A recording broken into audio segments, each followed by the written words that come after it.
Bebe Rexha rënqet me rrëfimin, humba foshnjën nga komentet për peshën.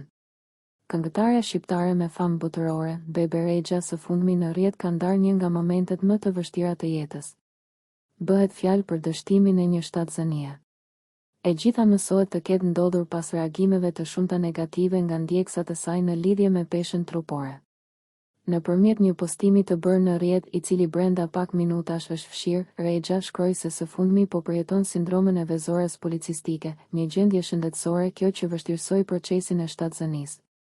Mbeta shtatzën por nuk ja dola, e unë e kam mbajtur këtë dhimbje në heshtje, shkroi këngëtarja shqiptare. Duke shtuar më tej se nuk ka asnjë lloj detyrimi për të folur më shumë në lidhje me këtë situatë, Bebe Rexha thekson se e ndërmori këtë hap vetëm për të rrëfyer betejat personale që po përjeton.